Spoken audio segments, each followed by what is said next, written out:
প্ৰদীপ হাজৰিকা দাদা অসম গণ পৰিষদৰ পৰা উঠিছে, কিন্তু তেওঁৰ নিজৰ সমষ্টিটোকে ৰক্ষা কৰিব নোৱাৰিলে। গতিকে মানুহৰ তেওঁৰ ওপৰত অকণো আস্থা নাই। তেওঁ আঞ্চলিকতাবাদী শক্তিটোক একেবাৰে দুৰ্বল কৰি দিলে। তেওঁ এতিয়া অকল নিজৰ কেৰিয়াৰ, নিজৰ ব্যৱসায়টো ৰখাবৰ কাৰণেহে বিজেপিৰ লগত কম্প্ৰমাইজ কৰিবলগীয়া হৈছে।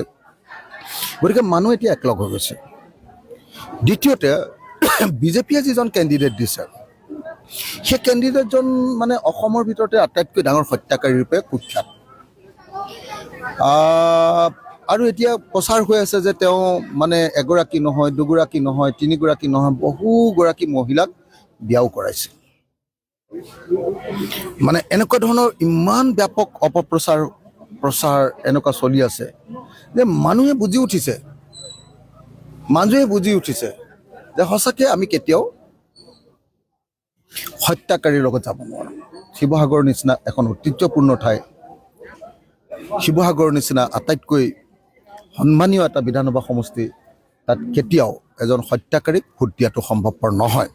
সেইকাৰণে মই ভাবোঁ যে আমি একদম আনকণ্টেষ্টেড, মানে কাৰোৰ লগত বেছিকৈ যুঁজ নোহোৱাকৈ অতি সহজতে আমাৰ বিৰোধী ঐক্য মঞ্চৰ প্ৰাৰ্থী অখিল গগৈ ওলাই যাব পাৰিব।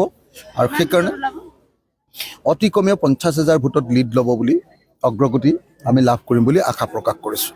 অতি কমেও 50,000 ভোটত। যোৱাবাৰ মই 15,000 ভোটত জিকিছিলোঁ।